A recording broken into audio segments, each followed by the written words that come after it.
ನಾನೊಂದು 7 ಲಕ್ಷ ಹಾಕಿದೆ investment, 7 lakh investment ನಂದು. ಇದು ನನ್ನ ಪ್ರಾಫಿಟ್ ಆ್ಯಕ್ಚುಲಿ. ಇವರು ಆಲ್ಗೋ ತೊಗೊಂಡ್ಮೇಲೆ 25 + 14 39,000 ಪ್ರಾಫಿಟ್ ಆಗಿದೆ. ಲಾಸ್ಟ್ 1 ಮಂತಲ್ಲೇ ನನಗೆ ಒಂದು 20% ಪ್ರಾಫಿಟ್ ಆಗಿದೆ, ಇನ್ಕ್ಲೂಡಿಂಗ್ ಕುವೆರಾ ಸ್ಟ್ರಾಟಜಿ ಪ್ಲಸ್ ನನ್ನ ಪರ್ಸನಲ್ ಸ್ಟ್ರಾಟಜಿ 2 ಯೂಸ್ ಮಾಡಿ 20% ನನಗೆ ಪ್ರಾಫಿಟ್ ಆಗಿದೆ. ಒಂದೇನಪ್ಪ ಅಂದರೆ ದುಡ್ಡನ್ನ ದುಡಿಸ್ಬೇಕು. ನಾವು ಯಾವಾಗಲೂ ದುಡ್ಡನ್ನ ದುಡಿಸ್ಬೇಕು. ನಾವು ದುಡಿಯೋದಕ್ಕಿಂತ ದುಡ್ಡನ್ನು ದುಡಿಸ್ಬೇಕು. What is algo?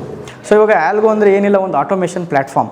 ಇವಾಗ ನಾವು ಕೊಟ್ಟಿರುವಂಥ ಒಂದು ಪ್ಯಾರಾಮೀಟರ್ಸ್ನ ಆಲ್ಗೋ ಪರ್ಫಾರ್ಮ್ ಮಾಡುತ್ತೆ, ಜನರಿಗೋಸ್ಕರ ಟ್ರೇಡ್ ತೊಗೊಳುತ್ತೆ, ಎಕ್ಸಿಟ್ ಮಾಡುತ್ತೆ, ಎಲ್ಲನೂ ಅದೇ ಮಾಡುತ್ತೆ. ಅಂದರೆ AI ಥರನ? AI. ನಿಮಗೆ ಯಾವಾಗಲಾದರೂ ಏನೇ ಡೌಟ್ಸ್ ಬಂದ್ರೂ ಒಂದು ವಾಟ್ಸಪ್ ಮೆಸೇಜ್ ಹಾಕಿದ್ರೆ ಸಾಕು, ಇಮಿಡಿಯೇಟ್ ರಿಪ್ಲೈ ಮಾಡ್ತಾರೆ. ಒಂದು ಕಾಲ್ ಮಾಡಿದ್ರೆ ಸಾಕು, ಕಾಲ್ ರಿಸೀವ್ ಮಾಡಿ ಮಾತಾಡ್ತಾರೆ, ಗೈಡೆನ್ಸ್ ಮಾಡ್ತಾರೆ. ಸ್ಟಾಕ್ ಮಾರ್ಕೆಟ್ ನಾಲೆಡ್ಜ್ ತಿಳ್ಕೊಂಡು, ಇದು ಗ್ಯಾಮ್ಲಿಂಗ್ ಅಂತಾರೆ, ಗ್ಯಾಮ್ಲಿಂಗ್ ಅಲ್ಲ.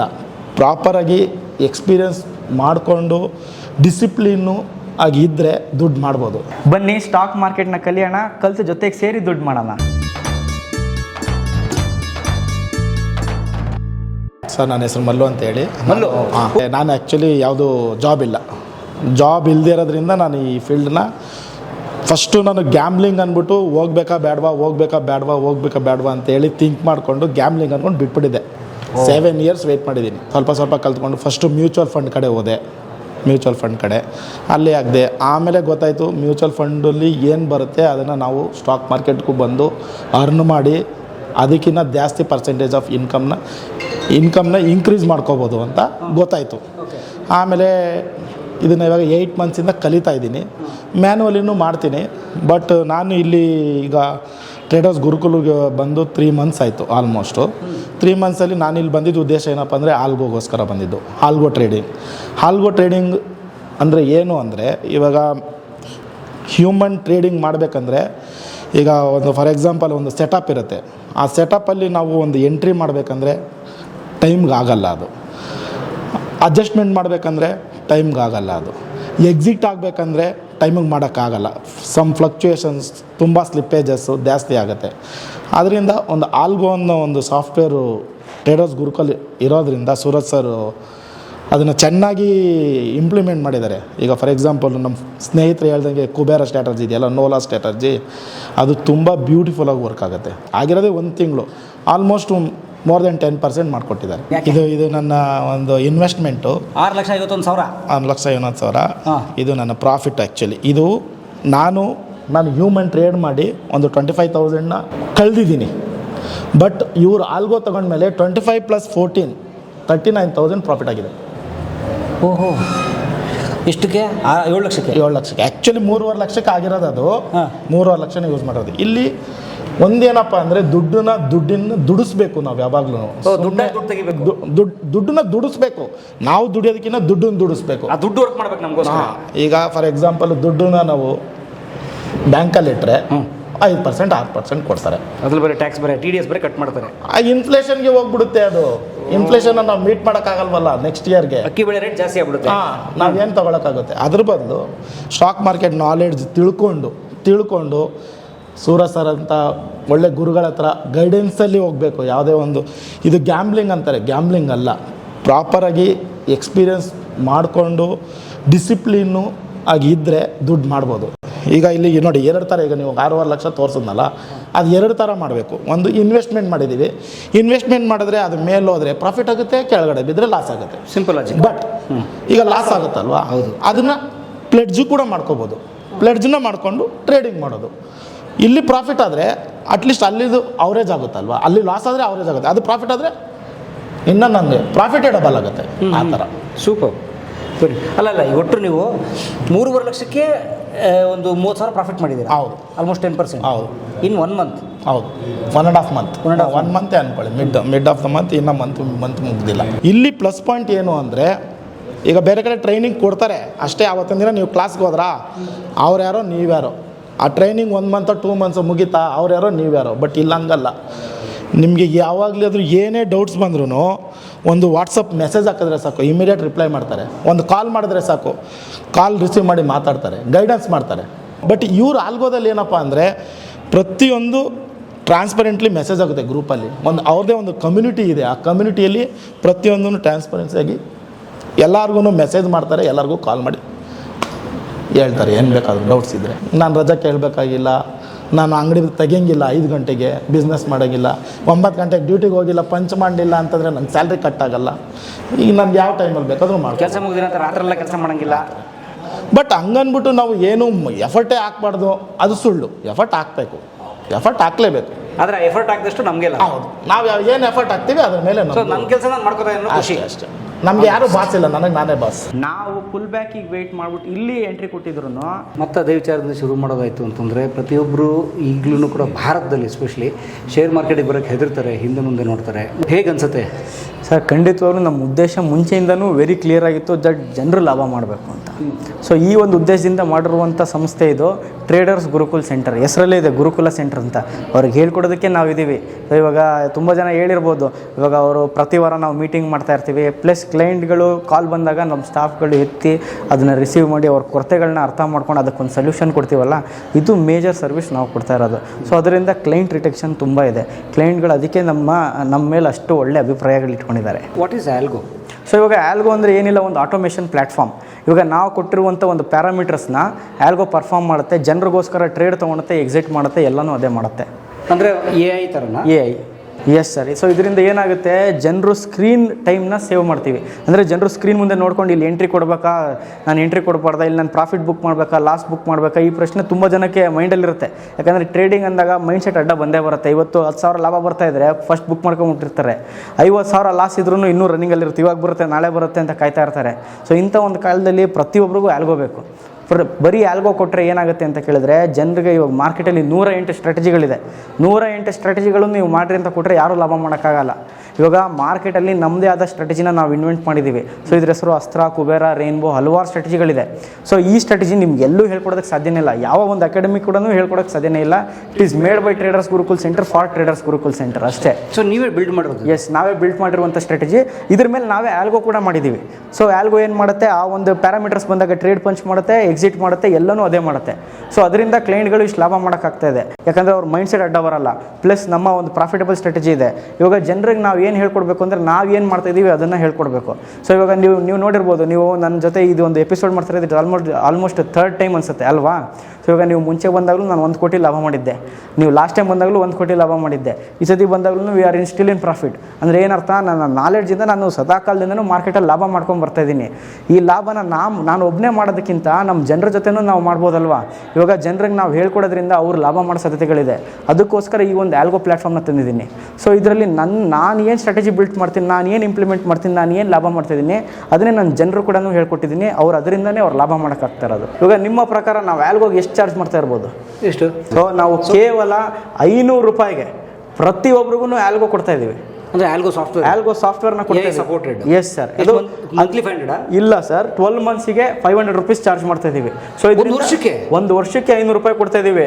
ಜನರು ಸ್ಟಾಕ್ ಮಾರ್ಕೆಟಲ್ಲಿ ಬರಲಿ, ಸ್ಟಾಕ್ ಮಾರ್ಕೆಟಲ್ಲಿ ಲಾಭ ಮಾಡಲಿ ಅನ್ನೋ ಉದ್ದೇಶಕ್ಕೆ. ಸೊ ಇದರಿಂದ ಜನರಿಗೆ ಅರ್ಥ ಆಗಬೇಕು ನಾವು ಎಷ್ಟು ಡೆಡಿಕೇಟೆಡ್ ಆಗಿದ್ದೀವಿ ನಮ್ಮ ಒಂದು ಕೆಲಸದಲ್ಲಿ ಅಂತ. ಸೊ ವರ್ಷಕ್ಕೆ ಬರೀ 500 ರೂಪಾಯಿ ಫೀಸು? ವರ್ಷಕ್ಕೆ ಬರೀ 500 ರೂಪಾಯಿ ಚಾರ್ಜ್ ಮಾಡ್ತೀವಿ. Flat fixed. ಅವ್ನು 1 ಕೋಟಿ ದುಡ್ಕೊಳ್ಳಿ, ಅವ್ನು 5 ಕೋಟಿ ಇಟ್ಕೊಳ್ಳಿ, 10 ಕೋಟಿ ಕೊಡಲಿ. Yes sir. ಬಟ್ ಇದು ಲಾಭನೇ ಮಾಡುತ್ತೆ ಅಂತ ಏನು ಗ್ಯಾರಂಟಿ ಸರ್? ಇವಾಗ ನೀವು ರೋಡಲ್ಲಿ ಹೋಗ್ತಾ ಇರ್ತೀರಾ, ನಾಳೆ ದಿನ ನಿಮ್ಗೆ ಏನಾಗುತ್ತೆ ಅಂತ ಯಾರು ಹೇಳೋಕ್ಕಾಗಲ್ಲ. ಅದಕ್ಕೆ ನೀವು ಲೈಫ್ ಇನ್ಶೂರೆನ್ಸ್ ತೊಗೊಂಡಿರ್ತೀರ. ಅದೇ ಥರ ಟ್ರೇಡಿಂಗಲ್ಲಿ ಕೂಡ ನಾವು ಹೆಡ್ಸ್ನ ತೊಗೊಂಡಿರ್ತೀವಿ. ಆ ಹೆಡ್ಸ್ನ ತೊಗೊಂಡಾಗ ನಮ್ಗೆ ಲಾಸ್ ಆಗಬೇಕಾದ್ರೆ ಕಮ್ಮಿ ಲಾಸ್ ಆಗುತ್ತೆ, ಪ್ರಾಫಿಟ್ ಬರಬೇಕಾದ್ರೆ ಜಾಸ್ತಿ ಬರುತ್ತೆ. ಇದನ್ನು ನಾವು ರಿಸ್ಕ್ ಟು ರಿವಾರ್ಡ್ ಗೇಮ್ ಅಂತೀವಿ. Stock market is completely risk to reward game. ಇಲ್ಲಿ ನಾನು ಕಳ್ಕೋಬೇಕಾದ್ರೆ 500 ರೂಪಾಯಿ ಕಳ್ಕೊಳಕ್ಕೆ ರೆಡಿ ಇದ್ದೀನಿ, ದುಡಿಬೇಕಾದ್ರೆ 1000ರಿಂದ 1500 ರೂಪಾಯಿ ದುಡಿಯೋಕ್ಕೆ ರೆಡಿ ಇದ್ದೀನಿ. ಇಂಥವ್ರು ಮಾತ್ರ ಸ್ಟಾಕ್ ಮಾರ್ಕೆಟಲ್ಲಿ ದುಡ್ಡು ಮಾಡೋಕ್ಕಾಗುತ್ತೆ. Great, all the best. Thank you sir. ನಾನು ನಾಗರಾಜ್ ಅಂತ, ನಮ್ಮ ನೇಟಿವ್ ದಾವಣಗೆರೆ ಡಿಸ್ಟ್ರಿಕ್ಟು, ಬೆಂಗಳೂರಲ್ಲಿ ಸೆಟ್ಲ್ ಆಗಿದೆ. ಈಗ ನಾನು ರಿಟೈರ್ಡ್ ಎಂಪ್ಲಾಯ್, ನಾನು ಸರ್ವಿಸ್ ಮಾಡ್ತಾ ಇದ್ದೆ. ರಿಟೈರ್ಡ್ ಆಗಿ 4 ಇಯರ್ಸ್ ಆಯಿತು. ಈಗ ನಮಗೆ ಯಾವಾಗಲೂ ಬ್ಯುಸಿ ಇರ್ತೀವಿ ನಾವು ಸರ್ವಿಸಲ್ಲಿ ಇದ್ದಾಗ. ನಾನೀಗ 9 to ಆಲ್ಮೋಸ್ಟ್ 7-8 o'clock ತನಕ ಯಾವಾಗಲೂ ಬ್ಯುಸಿ ಇರ್ತಿದ್ವಿ. ಫುಲ್ ಬ್ಯುಸಿ ಇರ್ತಿದ್ವಿ. ರಿಟೈರ್ಡ್ ಆದಮೇಲೆ ಬೇರೆ ಏನಾದ್ರು ಒಂದು ಇರಬೇಕಲ್ಲ, ಹಾಗಾಗಿ ನಾವು ಸೊ ಇನ್ನಾಗ ಇನ್ಸ್ಟೆಡ್ ಆಫ್ ವೇಸ್ಟಿಂಗ್ ಟೈಮ್, ನಾವು ಇದನ್ನು ಆ್ಯಕ್ಟಿವ್ ಆಗಿ ನಾವು ಯಾಕೆ ಅರ್ನ್ ಮಾಡಬಾರ್ದು ಅಂಥೇಳಿ ಸ್ಲೋವಾಗಿ ನಾನು ಮುಂಚೆನೇ ಸುಮಾರು 20 ವರ್ಷದಿಂದಲೂ ನನಗೆ ಇವು IPO ಎಲ್ಲ ಅಪ್ಲೈ ಮಾಡ್ತಾಯಿದ್ವಿ. ರಿಟೈರ್ಡ್ ಆದಮೇಲೆ ನಾನು ಜಾಸ್ತಿ ಫುಲ್ ಟೈಮ್ ಇದೆಯಲ್ಲ, ಹಾಗಾಗಿ ಇದಕ್ಕೆ ಟೈಮ್ ಇನ್ನೂ ಇನ್ವೆಸ್ಟ್ ಮಾಡೋಣ ಅಂಥೇಳಿ ಸ್ಟಾರ್ಟ್ ಮಾಡಿದ್ದು. ಸುಮಾರು 3-4 ವರ್ಷ, ಅಂದರೆ ಇಲ್ಲಿ ಸ್ಟಾರ್ಟಾಗಿ ಒಂದು 3-4 ತಿಂಗಳಾಯ್ತು ಅಷ್ಟೇ. ಆದರೆ 2021 22 ರಿಟೈರ್ಡ್ ಆದಮೇಲೆ ಸ್ಲೋವಾಗಿ ಇನ್ವೆಸ್ಟ್ ಮಾಡೋಕ್ಕೆ ಶುರು ಮಾಡಿದ್ದು. ಅದು ಅವರು ಡೇ ಟ್ರೇಡಿಂಗ್ ಮಾಡ್ತಿರಲಿಲ್ಲ, ಓನ್ಲಿ ಲಾಂಗ್ ಟರ್ಮ್ ಇನ್ವೆಸ್ಟ್ಮೆಂಟ್ ಮಾಡ್ತಾಯಿದ್ದೆ. ಸೊ ಅದು ಅಪ್ಸ್ ಆ್ಯಂಡ್ ಡೌನ್ಸ್ ಇದ್ದೇ ಇರುತ್ತೆ. ಈಗ ಯಾವ್ದಾದ್ರು ಈಗ ನ್ಯೂಸ್ ಬೇಸ್ಡ್ ಅವೆಲ್ಲ, ಈಗ ಸಪೋಸ್ ಈಗ ಸ್ಟಾಕ್ಸ್ ಅಂದರೆ ಒಂದು ಸರಿ 100 ಪಾಯಿಂಟ್ ಏರುತ್ತೆ, 100 ಪಾಯಿಂಟ್ ಇಳಿಯುತ್ತದೆ. ಸೊ ಹಂಗಾಗಿ ಅದು ಸ್ಟಡಿ ಇನ್ಕಮ್ ಇದ್ದೇ ಇರ್ತದೆ ಯಾವುದು ಲಾಂಗ್ ಟರ್ಮ್ ಅಂದರೆ ದುಡ್ಡು ಹಾಕಿ ತುಂಬ ದಿನ ಕಾಯೋದು. ಅದು ಇನ್ವೆಸ್ಟ್ಮೆಂಟ್ ಸ್ಟಾಕ್ಸ್ನಲ್ಲಿ ಇನ್ವೆಸ್ಟ್ ಮಾಡಿರ್ತೀವಿ. ಸೊ ಪ್ರಾಫಿಟ್ ಬಂದಾಗ ಬುಕ್ ಮಾಡ್ಕೊತೀವಿ. ಇಲ್ಲ ಹೇಗೆ ಅದು ಅಪ್ಸ್ ಆ್ಯಂಡ್ ಡೌನ್ಸ್ ಇದ್ದೇ ಇರುತ್ತೆ. ಅದು ಸೊ ಏನು ಲಾಸ್ ಏನು ಇರಲ್ಲ ಅಂತ. ಲಾಂಗ್ ಟರ್ಮ್ ಇದ್ದರೆ ಏನು ತೊಂದರೆ ಇಲ್ಲ. ಲಾಂಗ್ ಟರ್ಮ್ ಇದ್ದರೆ ಲಾಭ ಇದೆಯಾ? ಅದೇ ಆಮೇಲೆ ಹಿಂಗೆ ಯೂಟ್ಯೂಬ್ ನೋಡ್ತಿದ್ದಾಗ ಈ ಆಲ್ಗೋ ಬಗ್ಗೆ ಗೊತ್ತಾಯ್ತು ನನಗೆ. ಸರಿ, ಇದು ಡೇ ಟ್ರೇಡಿಂಗ್ ನಮಗೆ ಅಷ್ಟು ಅದು ಎಮೋಷನ್ ಇಂಪಾರ್ಟೆಂಟ್. ಇಲ್ಲಿ ಡೇ ಟ್ರೇಡಿಂಗಲ್ಲಿ ಎಮೋಷನ್ಸ್ ಏನು ಇಂಪಾರ್ಟೆಂಟ್ ಏನಿದೆ ಅಂದರೆ ಭಾಳ ಇರೋದು. ಯಾಕೆಂದರೆ ಅಪ್ ಆ್ಯಂಡ್ ಡೌನ್ ಇದಾಗ್ತಿರ್ತದಲ್ಲ. ನಮ್ಮ ಸಪೋಸ್ ನೋಡ್ತಿರ್ತೀವಿ, ಮಾನಿಟರ್ ನೋಡ್ತಾ ಇದ್ದರೆ ಅದು ಮೇಲೆ ಡೌನ್ ಆಗ್ತದೆ, ನಮ್ಗೆ ಇದು ಹಾರ್ಟು ಹಂಗೆ ಆಗ್ತಿರ್ತದೆ. ಅಯ್ಯೋ, ಅದಕ್ಕೋಸ್ಕರ ಆಲ್ಗೋ ಎದ್ಬಿಟ್ರೆ ಬೆಸ್ಟ್ ಅಲ್ಲ ಅಂತೇಳಿ ನಾವು ಡಿಸೆಂಬರ್ ತಿಂಗಳಲ್ಲಿ ತೊಗೊಂಡಿದ್ದೆ ನಾನು. ಏನು ಆಲ್ಗೋ ನನ್ನ ಕ್ಲಾಸಿಗೆ ಬೇರೆ ಯಾವ್ದು 11 ಏನು ಅಟೆಂಡ್ ಆಗಿರಲಿಲ್ಲ, ಬೇರೆ ಟ್ರೈನಿಂಗ್ ನಾನು ಮಾಡ್ಕೊಂಡಿದ್ದೀನಿ. ಬಟ್ ಈ ಆಲ್ಗೋ ಡಿಸೆಂಬರ್ ಸ್ಟಾರ್ಟ್ ಮಾಡಿದ್ದು ನಾನು. ಸ್ಟಾರ್ಟ್ ಮಾಡಿ ಸ್ಟಾರ್ಟ್ ಮಾಡಿ ಒಂದು 5-6 ಲಾಟಿಗೆ ವ್ಯವಸ್ಥೆ ಮಾಡ್ಕೊಂಡಿದ್ದೆ ನಾನು. ಅಪ್ ಟು ಜನವರಿವರೆಗೂ ಅದು ನೋ ಪ್ರಾಫಿಟ್ ನೋ ಲಾಸ್ ಇತ್ತು. ಕುಬೇರ ಸ್ಟಾರ್ಟ್ ಮಾಡಿದರು. ಕುಬೇರ ಜನವರಿ ಲಾಸ್ಟ್ ವೀಕಲ್ಲೇನೋ ಸ್ಟಾರ್ಟ್ ಮಾಡಿದರು. ಆವಾಗ ನಾನು ಆವಾಗ ಜಾಸ್ತಿ ಕುಬೇರಕ್ಕೆ ಭಾಳ ಇಂಪಾರ್ಟೆನ್ಸ್ ಕೊಟ್ಟು ಲಾಸ್ಟ್ 1 ಮಂತಲ್ಲೇ ನನಗೆ ಸುಮಾರು ಒಂದು 20% ಪ್ರಾಫಿಟ್ ಆಗಿದೆ. ಇನ್ಕ್ಲೂಡಿಂಗ್ ಕುಬೇರ ಸ್ಟ್ರಾಟಜಿ ಪ್ಲಸ್ ನನ್ನ ಪರ್ಸನಲ್ ಸ್ಟ್ರಾಟಜಿ 2 ಯೂಸ್ ಮಾಡಿ 20% ನನಗೆ ಪ್ರಾಫಿಟ್ ಆಗಿದೆ ಒಂದು ತಿಂಗಳಲ್ಲಿ. 20% ಇನ್ವೆಸ್ಟ್ಮೆಂಟ್. ಹೌದು, ಅಂದರೆ ಶೇರ್ ಮಾರ್ಕೆಟಲ್ಲಿ ಎಷ್ಟು ಇನ್ವೆಸ್ಟ್ಮೆಂಟು? 10 lakhs. ಇದರಲ್ಲಿ ಮಾತ್ರ 10 lakhs ಮಾಡಿದ್ದು ನನ್ನ 1 ಮಂತಲ್ಲಿ. ಅಂದರೆ ಜನಕ್ಕೆ ಇನ್ವೆಸ್ಟ್ಮೆಂಟು 20% ಪ್ರಾಫಿಟ್ ಇದೆ. ಬಟ್ ಎಲ್ಲರೂ ಲಾಸ್ ಆಗಿಬಿಡುತ್ತೆ, ದುಡ್ಡು ಹೊಟ್ಟೋಗ್ಬಿಡುತ್ತೆ, ಅಂತಾರೆ. ಬಟ್ ನಾನು ಕುಬೇರ ಅಂತ ಅವ್ರು ಫಸ್ಟ್ ಆಫ್ ಆಲ್ ಅವ್ರು ಹೇಳಿದ್ದೆ ನೋ ಲಾಸ್ ಸ್ಟ್ರಾಟಜಿ ಅಂತ ಹೇಳಿ. ನೋ ಲಾಸ್ ಸ್ಟ್ರಾಟಜಿ ಅಂತ ಹೇಳಿ ಚಾನ್ಸೇ ಇಲ್ಲ. ಇವತ್ತು ಕಡಿಮೆ ಇರ್ತದೆ, ಮತ್ತೆ ಅದು ಬಂದೇ ಬರುತ್ತೆ ಅಂತ ಕಾನ್ಫಿಡೆನ್ಸ್ ಇತ್ತು. ಅದಕ್ಕೆ ಆ ಬೇಸಿಸ್ ಮೇಲೆ ನಾವು ಪುಟ್ಟು ಫ್ಯೂಚರ್ಸ್ ಬೈ ಮಾಡ್ಕೊಂತ ಒಳ್ಳೆ ಚೆನ್ನಾಗಿ ನನಗೆ I made very good profit. ಅಲ್ಲ, ಇದು ಸ್ಟ್ರಾಟಜಿ ಹಂಗೆ ಇರೋದ್ರಿಂದ ನನಗೆ ಐ ಆಮ್ ಕಾನ್ಫಿಡೆಂಟ್. ಅದಕ್ಕೆ ಇವತ್ತು ನಾನು ಹೇಳಿದ್ರೆ ನೀನೇ ಒಂದು ಹೊಸ ಕಮ್ಯುನಿಟಿ ಏನೋ ಆಲ್ಗೋ ಸ್ಟಾರ್ಟ್ ಮಾಡ್ತೀವಿ, ಟ್ರೈನಿಂಗ್ ಇದೆ, ಬಂದೆ ನಾನು. ಅದಕ್ಕೂ ಬಂದಿದ್ದೀರಾ? ಅಂದರೆ ಹೊಸ ಕುಬೇರ ಬೇಸ್ಡ್ ಆನ್ ದಟ್ ಅದು ಆ ಕಾನ್ಫಿಡೆನ್ಸ್ ಕೊಟ್ಟಿದೆ ನನಗೆ. ಇದು ಕೂಡ ಹಂಗೆ ಮಾಡ್ಬೋದೇನೋ ಅಂತೇಳಿ ನಾನು. ಇವರು ಏನೋ ಹೇಳ್ತಾ ಇದ್ದಾರೆ, ಅಂದರೆ ಲಾಸೇ ಇಲ್ಲದೆ ಇರೋಂಥ ಟ್ರೇಡಿಂಗ್ ಅಂತ ಹೇಳ್ತಾ ಇದ್ದಾರೆ. ಆದರೆ ನಾವೇನು ಕೇಳಿದ್ವಿ ಅಂದರೆ ಲಾಸ್ ಕಮ್ಮಿ ಮಾಡ್ಬೋದು ಅಥವಾ ಲಾಸ್ ಇಲ್ಲದೆ ಪ್ರಾಫಿಟ್ ಕಡೆ ಹೋಗ್ಬೋದು, ಅದು ವಾಲಟಿಲಿಟಿ ಇರುತ್ತೆ ಅಂತ. ಬಟ್ ಸರ್ ಹೇಳ್ತಿರೋದು ಲಾಸೇ ಇಲ್ದಂಗೆ ಏನೋ ಮಾಡ್ತೀರಿ. ಏನು ಸರ್ ಅದು? ಸರ್, ಅದು ಬಂದು ನಮ್ಮ ಕುಬೇರ ಸ್ಟ್ರಾಟಜಿ ಒಂದು ಪೊಸಿಷನಲ್ ಸ್ಟ್ರಾಟಜಿ ಇರುತ್ತೆ. ಅಂದರೆ ಅದರಲ್ಲಿ ನೀವು ಲಾಸ್ ಮಾಡೋ ಸಾಧ್ಯತೆಗಳು ಕಮ್ಮಿ ಇರುತ್ತೆ. 10 ಟ್ರೇಡಲ್ಲಿ 9 ಟ್ರೇಡ್ ಗೆಲ್ತೀರಾ.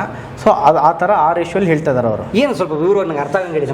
ಇದು ಬಂದು ಕುಬೇರ ಅನ್ನೋ ಹೆಸರಲ್ಲೇ ಇದೆ, ದುಡ್ಡು ಮಾಡ್ತಿದ್ದೀವಿ ಅಂತ ಅಂದ್ಬಿಟ್ಟು. ಸೊ ಇಲ್ಲಿ ಏನಾಗುತ್ತೆ, ಬ್ಯಾಂಕ್ ನಿಫ್ಟಿಯಲ್ಲಿ ಮಾರ್ಕೆಟ್ ಯಾವತ್ತಿದ್ರೂ ಲಾಂಗ್ ರನ್ನಲ್ಲಿ ಮೇಲ್ಗಡೆನೇ ಹೋಗುತ್ತೆ ಅಲ್ವಾ? ಲಾಂಗ್ ರನ್ನಲ್ಲಿ ಅಲ್ಲ, ಇಡೀ ಮಾರ್ಕೆಟೇ ತಿಳ್ಕೊಳ್ಳಿ, ಮಾರ್ಕೆಟ್ ಯಾವತ್ತಿದ್ರೂ ಮೇಡೆ ಹೋಗುತ್ತೆ. ಶಾರ್ಟ್ ಟರ್ಮಲ್ಲಿ ಕರೆಕ್ಷನ್ನು, ಫಾಲ್ಸು ಇದೆಲ್ಲ ತುಂಬ ಸಾಮಾನ್ಯವಾದಿದ್ದು. ಆದರೆ ಲಾಂಗ್ ಟರ್ಮಲ್ಲಿ ಮಾರ್ಕೆಟ್ ಯಾವತ್ತೂ ಮೇಡೆ ಹೋಗುತ್ತೆ. ಈ ಒಂದು ಮೊಮೆಂಟಮ್ನ ನಾವು ಕ್ಯಾಚ್ ಮಾಡೋದೇ ಕುಬೇರ ಅನ್ನೋ ಸ್ಟ್ರಾಟಜಿಯಿಂದ. ಸೊ ಇದು ಒಂದು ಪೊಸಿಷನಲ್ ಸ್ಟ್ರಾಟಜಿ ಆಗಿರುತ್ತೆ. ನಿಮಗೆ ಒಂದು ದಿನಕ್ಕಾದರೂ ಲಾಭ ಕೊಡ್ಬೋದು, ಒಂದು ವಾರಕ್ಕಾದರೂ ಕೊಡ್ಬೋದು, ಒಂದು ತಿಂಗಳಿಗಾದರೂ ಕೊಡ್ಬೋದು. ಇವಾಗ equivalent to buying a stock. ಇವಾಗ ಒಂದು ಸ್ಟಾಕ್ನ ಖರೀದಿ ಮಾಡ್ದಂಗೆ ನಾವು ಫ್ಯೂಚರ್ ಆ್ಯಂಡ್ ಆಪ್ಷನ್ಸಲ್ಲಿ ಕುಬೇರ ಅನ್ನೋ ಸ್ಟ್ರಾಟಜಿನ ಇಂಪ್ಲಿಮೆಂಟ್ ಮಾಡ್ತೀವಿ. ಸೊ ಇವಾಗ ಹೆಂಗೆ ಸ್ಟಾಕ್ ಕೆಳಗಡೆ ಬಿದ್ದ ತಕ್ಷಣ ನಾವು ಆವ್ರೇಜಿಂಗ್ ಮಾಡ್ಕೊಬರ್ತೀವಿ, ಅದೇ ಥರ ಈ ಕುಬೇರ ಅನ್ನೋ ಸ್ಟ್ರಾಟಜಿಯಲ್ಲಿ ನಾವು ಆವ್ರೇಜಿಂಗ್ ಮಾಡ್ಕೊಂಬರ್ತೀವಿ. ಯಾವಾಗ ಮಾರ್ಕೆಟ್ ರಿವರ್ಸಲ್ ಕೊಟ್ಟಿದ ತಕ್ಷಣ ನಮಗೊಂದು ಹ್ಯೂಜ್ ಪ್ರಾಫಿಟ್ ಬರುತ್ತೆ, ಅದನ್ನು ಅಲ್ಲಿಗೆ ಬುಕ್ ಮಾಡ್ಕೊಂಡು ನಾವು ಎಕ್ಸಿಟ್ ಆಗ್ತೀವಿ. ಸೊ ಅದನ್ನು ನಿಮ್ಮ ಇಲ್ಲಿ ಬರೋ ಸ್ಟೂಡೆಂಟ್ಸಿಗೆ ಕೊಡ್ತೀರಾ? ಹೌದು, ಖಂಡಿತವಾಗ್ಲೂ ಕೊಡ್ತೀವಿ. ಏನಕ್ಕೆ ಅಂತ ಕೇಳಿದ್ರೆ, ಇವಾಗ ಪ್ರತಿಯೊಬ್ಬರೂ ಅಷ್ಟೇ ಲೈವ್ ಮಾರ್ಕೆಟಲ್ಲಿ ಕೂತ್ಕೊಂಡು ಕಂಪ್ಲೀಟಾಗಿ ಮಾರ್ಕೆಟ್ನ ನೋಡ್ಕೊಂಡು ಟ್ರೇಡ್ನ ಪ್ಲೇಸ್ ಮಾಡೋಕ್ಕಾಗಲ್ಲ. ಪ್ರತಿಯೊಬ್ಬರು ಬರೋದು ಒಂದು ಸೆಕೆಂಡ್ರಿ ಸೋರ್ಸ್ ಆಫ್ ಇನ್ಕಮ್ನ ನೋಡಿಕೊಂಡು ಅಲ್ವಾ. ಪ್ರೈಮರಿ ಸೋರ್ಸ್ ಆಗಿ ನೋಡ್ಕೊಂಬರೋರು ಇವಾಗ ಹೆಂಗೆ ಅಂದರೆ 10 ಜನದಲ್ಲಿ 9 ಜನ ಸೆಕೆಂಡ್ರಿ ಸೋರ್ಸ್ ಆಫ್ ಇನ್ಕಮೇ ನೋಡ್ಕೊಬರೋದು. Side income. ಹಾಂ, ಸೈಡ್ ಇನ್ಕಮ್. ಒಬ್ಬರು ಮಾತ್ರ ನಾವು ಒಂದು ಪ್ರೈಮರಿ ಸೋರ್ಸ್ ಆಫ್ ಇನ್ಕಮ್ ಆಗಿ ನೋಡ್ತಾ ಇದ್ದೀವಿ ಅಂತ ಅಂತಾರೆ. ಸೊ ಇವಾಗ ಏನಾಗುತ್ತೆ, ಪ್ರತಿಯೊಬ್ಬರು ಟೈಮ್ ಸ್ಪೆಂಡ್ ಮಾಡೋಕ್ಕಾಗಲ್ಲ. ಇವಾಗ ಜನರಿಗೆ ಏನು ಬೇಕು ಇದನ್ನು ನಾವು ಯೋಚನೆ ಮಾಡಬೇಕು. ಇವಾಗ ಜನರಿಗೆ ಎಜುಕೇಷನ್ ಇದೆ, ಸ್ಟಾಕ್ ಮಾರ್ಕೆಟ್ ಬಗ್ಗೆ ಎಜುಕೇಷನ್ ತೊಗೊಂಡಿರ್ತಾರೆ, ಟ್ರೇಡ್ ಮಾಡ್ತಾ ಇರ್ತಾರೆ, ಆದರೆ ಇನ್ನೂ ಲಾಸಲ್ಲೇ ಇರ್ತಾರೆ. ಏನಕ್ಕೆ? ಅವ್ರಿಗೆ ಸ್ಟ್ರಾಟಜಿ ಗೊತ್ತಿರೋಲ್ಲ. ಇವಾಗ ಮಾರ್ಕೆಟಲ್ಲಿ ಪ್ರತಿಯೊಬ್ಬರಿಗೂ ಒಂದೇ ಸ್ಟ್ರಾಟಜಿಗಳು ಗೊತ್ತಿರುತ್ತೆ. ಐರನ್ ಫ್ಲೈ, ಐರನ್ ಕಾಂಡರ್, ಇದು ಶಾರ್ಟ್ ಟ್ರಯಾಂಗಲ್, ಶಾರ್ಟ್ ಸ್ಟ್ರಾಡಲ್, ಇದೇ ಸ್ಟ್ರಾಟಜಿಗಳು ಗೊತ್ತಿರುತ್ತೆ. ಸೊ ಇವಾಗ ಪ್ರತಿಯೊಬ್ಬರು ಗೊತ್ತಿರೋ ಸ್ಟ್ರಾಟಜಿಯಲ್ಲಿ ನಾವು ದುಡ್ಡು ಮಾಡೋಕ್ಕಾಗಲ್ಲ. ನಮ್ಮದೇ ಆದ ಯೂನಿಕ್ ಸ್ಟ್ರಾಟಜಿಗಳಿರಬೇಕು. ಸೊ ಈ ಯೂನಿಕ್ ಸ್ಟ್ರಾಟಜಿಗಳನ್ನ ನಾವೇ ಇಂಪ್ಲಿಮೆಂಟ್ ಮಾಡ್ತೀವಿ, ನಾವೇ ಕಲ್ತ್ಕೊಂಡು ನಾವೇ ಅದನ್ನು ಇನ್ವೆಂಟ್ ಮಾಡಿ, ಸೊ ಅದ್ರದ್ದು ಬ್ಯಾಕ್ ಟೆಸ್ಟ್ ಮಾಡಿ, ಸೊ ಅದನ್ನು ನಮ್ಮ ಜನರಿಗೋಸ್ಕರ ಇಂಪ್ಲಿಮೆಂಟ್ ಇಂಪ್ಲಿಮೆಂಟ್ ಮಾಡಿಸ್ತಿದ್ದೀವಿ. ಅಲ್ಲಿ ಇವರು ಹ್ಯೂಮನ್ ಇಂಟರ್ವರ್ಷನ್ ಕಮ್ಮಿ ಆಗುತ್ತೆ. ಅಂದರೆ ಜನರು ಕೂತ್ಕೊಂಡು ಸಿಸ್ಟಮ್ ಮುಂದೆ ಟ್ರೇಡ್ ಮಾಡೋ ಅವಶ್ಯಕತೆ ಬರೋದಿಲ್ಲ. ಅವ್ರು ಜಸ್ಟ್ ದಿನಕ್ಕೆ ಒಂದು ಸತಿ ನೋಡಿಕೊಂಡ್ರೆ ಸಾಕು. ಆಮೇಲೆ ನೋಡಿ ಸರ್ ಹೇಳಿದ್ರು 1 ಮಂತಲ್ಲಿ 20% ಅವ್ರಿಗೆ ಸರ್ ಆಲ್ಮೋಸ್ಟ್ 2 ಮಂತ್ಸಲ್ಲಿ ಆಲ್ಮೋಸ್ಟ್ ಒಂದು 10 to 15% ಅಷ್ಟು ಪ್ರಾಫಿಟ್ ಮಾಡಿದ್ದಾರೆ. ನಮ್ಮ ಫಸ್ಟ್ ಬ್ಯಾಚ್ ಕುಬೇರ ಮಾಡ್ತಾ ಇದ್ದೀವಲ್ಲ, ನಾವು ಕುಬೇರ ಅನ್ನೋ ಸ್ಟ್ರಾಟಜಿನ ಇಂಪ್ಲಿಮೆಂಟ್ ಮಾಡಿದಾಗಲಿಂದನೂ ಇದಕ್ಕೆ ಬೇಕಾಗಿರೋ ಕ್ಯಾಪಿಟಲ್ ಆಲ್ಮೋಸ್ಟ್ 3.5 ಲಕ್ಷ ಯೂಸ್ ಆಗುತ್ತೆ. ಇದರಲ್ಲಿ 4 ಅಡ್ಜಸ್ಟ್ಮೆಂಟ್ಸ್ ಬರುತ್ತೆ. ಸೊ ಇವಾಗ ಈ ಒಂದು 3.5 ಲಕ್ಷನ ಯಾರ್ಯಾರು ದುಡ್ಡು ಹಾಕಿರ್ತಾರೆ ಪರ್ ಲಾಟ್ 35,000 ಲಾಭ ಮಾಡಿದ್ದಾರೆ. January month and February month ಎರಡನ್ನೂ ಕಂಬೈನ್ ಮಾಡಿದಾಗ 2 ತಿಂಗಳಲ್ಲಿ ಅಂದರೆ ಮಂತ್ಲಿ 5% ಅಂತ. ಸೊ ನಾವು ಆಕ್ಯುರಸಿ ಕೊಡೋಕೆ ಬರೋದಿಲ್ಲ. It is dependent on the market. On an average ವರ್ಷಕ್ಕೆ ನೀವು 30-40% ಎಕ್ಸ್ಪೆಕ್ಟ್ ಮಾಡ್ಬೋದು ಈ ಕುಬೇರ ಸ್ಟ್ರಾಟಜಿ ಅಥವಾ ನಿಮ್ಮ ಆಲ್ಗೋ ಆ್ಯಪ್ ಮೂಲಕ. Yes sir. ವಾವ್, ಅಂದರೆ ಶಾರ್ಟ್ ಥರನಾ ಅಥವಾ? ಇಲ್ಲ ಸರ್, ಇದು it's depends on the market. ಆದರೆ 90% ಆಕ್ಯುರಸಿ ನಾವು ಹೇಳ್ಬೋದು. ಒಂದು 30 to 40% ಖಂಡಿತವಾಗ್ಲೂ ದುಡಿಬೋದು. ಅಟ್ಲೀಸ್ಟ್ 25% ಖಂಡಿತವಾಗ್ಲೂ ಆಲ್ಮೋಸ್ಟ್ ಇವಾಗ ಆಲ್ರೆಡಿ ಇವರೇ 10-15% ಲಾಭ ಮಾಡಿದ್ದಾರೆ. ಯೋಚನೆ ಮಾಡಿ 2 ಮಂತ್ಸಲ್ಲಿ ಇನ್ನೂ ನಮಗೆ ಅವ್ರ ಲೆಕ್ಕ ಪ್ರಕಾರ ಇನ್ನೂ ವರ್ಷ ಪೂರ್ತಿ ಇದೆ. ಸೊ ಖಂಡಿತವಾಗ್ಲೂ 30-40% ಮೋಸ ಇರೋದಿಲ್ಲ. ನಾನು ರಮ್ಯಾ ಅಂತ ಯೂಸರ್ ಇಂಟರ್ಫೇಸ್ ಮತ್ತು ಎಕ್ಸ್ಪೀರಿಯನ್ಸ್ ಡಿಸೈನ್ ಮಾಡ್ತೀನಿ. ಸೊ ಇದನ್ನ ಯಾಕೆ ತೊಗೊಂಡ್ರಿ ಈ ಶೇರ್ ಮಾರ್ಕೆಟ್? ಇದು ನನ್ನ ಸೈಡ್ ಇನ್ಕಮ್ ಸರ್. ಕರೆಂಟ್ಲಿ ನನಗೆ ಸ್ಟಾಕ್ ಮಾರ್ಕೆಟ್ ಬಗ್ಗೆ ನಾನು ಕೇಳ್ತಿದ್ದೆ ಎಲ್ಲ. ನಾನು ಕೋವಿಡ್ ಟೈಮಲ್ಲೇ ಇಂಟ್ರಡ್ಯೂಸ್ ಆಗಿದ್ದೆ ಸ್ಟಾಕ್ ಮಾರ್ಕೆಟ್ಗೆ, ಬಟ್ ನಂಗೆ ಅರ್ಥ ಆಗ್ತಿರ್ಲಿಲ್ಲ. ಸೊ ಅವಾಗಿಂದನೂ ತಲೆನಲ್ಲಿ ಇತ್ತು ದಟ್ ಎಜುಕೇಷನ್ ತೊಗೋಬೇಕು ಫಸ್ಟು, ಆಮೇಲಿಂದ I want to do investing ಮಾಡಬೇಕು ಅಂತ ಇತ್ತು. ಬಟ್ ಸರಿ ದಾರಿ ನನಗೆ ಗೊತ್ತಿರಲಿಲ್ಲ. ಬಟ್ ಇಲ್ಲಿ ಬಂದಮೇಲಿಂದ ರಿವ್ಯೂಸ್ ಎಲ್ಲ ತುಂಬ ಚೆನ್ನಾಗಿದ್ದರಿಂದ I joined and I been doing very well. If you know ಈ ಥರ ಆದರೆ ನೀವು ಹೇಗೆ ರಿಯಾಕ್ಟ್ ಮಾಡಬೇಕು ಮಾರ್ಕೆಟ್ಗೆ ಅಂತ ನಿಮಗೆ ಗೊತ್ತಿದ್ರೆ ನೀವು ಅದ್ರನ್ನು ಕೈ ಸುಡಿಸ್ಕೊಂಡೆಲ್ಲ ಆಚೆ ಬರ್ಬೋದು. ಸೊ ಯಾರು ಈ ನಾಲೆಡ್ಜ್ ಇಲ್ದಲೇ ಇನ್ವೆಸ್ಟ್ ಮಾಡ್ತಾರಲ್ಲ ಅವ್ರುಗಳೇ ಜಾಸ್ತಿ ನೆಗೆಟಿವ್ ಮಾತಾಡೋದು ಸ್ಟಾಕ್ ಮಾರ್ಕೆಟ್ ಬಗ್ಗೆ. ಓಕೆ, ಸೊ ನಿಮ್ಮ ಇನ್ವೆಸ್ಟ್ಮೆಂಟ್ ಜರ್ನಿ ಶುರು ಆಗಿದೆ ಯಾವಾಗ? 2023 ಎಸ್. ಇನಿಷಿಯಲಿ ಬರೀ ಪ್ಲಸ್ಸಲ್ಲೇ ಇತ್ತು ಬಿಕಾಸ್ ನಾನು ತುಂಬ ಸೇಫಾಗಿ ಆಡಿದೆ. ದೆನ್ ಆಮೇಲಿಂದ ನನಗೂ ಕಾನ್ಸೆಪ್ಟ್ಸ್ ಇಂಟ್ರಡ್ಯೂಸ್ ಆಗ್ತಾ ಹೋಗ್ತಾ ಎಕ್ಸ್ಪ್ಲೋರ್ ಮಾಡೋಕ್ಕೆ ಸ್ಟಾರ್ಟ್ ಮಾಡಿದೆ. ಆವಾಗೆಲ್ಲ ತುಂಬ ಕೈ ಸುಡಿಸ್ಕೊಂಡಿದ್ದೀನಿ. ಅದಾದಮೇಲಿಂದ ಆಫ್ಟರ್ ಏನೇನು ಥರ ತಪ್ಪು ಮಾಡ್ಬೋದು ಅಂತ ಅಂದ್ಬಿಟ್ಟು ಎಲ್ಲ ಗೊತ್ತಾದಮೇಲೆ ನೀವು ಆ ತಪ್ಪನ್ನ ಮತ್ತೆ ರಿಪೀಟ್ ಮಾಡ್ದಲೇ ಇದ್ದರೆ ಪ್ರಾಫಿಟಬಲ್ ಆಗೇ ಆಗ್ತೀರಾ. ಸ್ಯಾಲ್ರಿ ಇನ್ಕಮು ಇದೆ, ಪೇರೆಂಟ್ಸ್ ಇನ್ವೆಸ್ಟ್ಮೆಂಟ್ ಕೊಟ್ಟಿರೋದು ಇದೆ, ಎರಡೂ ಇದೆ. ಟೈಮ್ ಇವಾಗ ಸದ್ಯಕ್ಕೆ ಆಲ್ಗೋ ಇಂಟ್ರಡ್ಯೂಸ್ ಮಾಡಿರೋದ್ರಿಂದ ನನಗೆ ತುಂಬ ಹೆಲ್ಪ್ಫುಲ್ ಆಗಿದೆ. ನಾನು ಅದನ್ನು ಬರೀ ಮಾನಿಟರ್ ಮಾಡಬೇಕು. ಕಂಪ್ಯೂಟರನ್ನೇ ನಮ್ಮದು ಟ್ರೇಡ್ ಬೈಯಿಂಗು ಸೆಲ್ಲಿಂಗು ಎಲ್ಲದನ್ನು ಮಾಡ್ತಿದ್ದೆ. ಸೊ ನಾನು ಮಾನಿಟರ್ ಮಾಡಿದ್ರೆ ಸಾಕು. ಇವಾಗ ಬನ್ನಿ ಸ್ಟಾಕ್ ಮಾರ್ಕೆಟ್ನ ಕಲಿಯೋಣ, ಕಲಿತು ಜೊತೆಗೆ ಸೇರಿ ದುಡ್ಡು ಮಾಡೋಣ.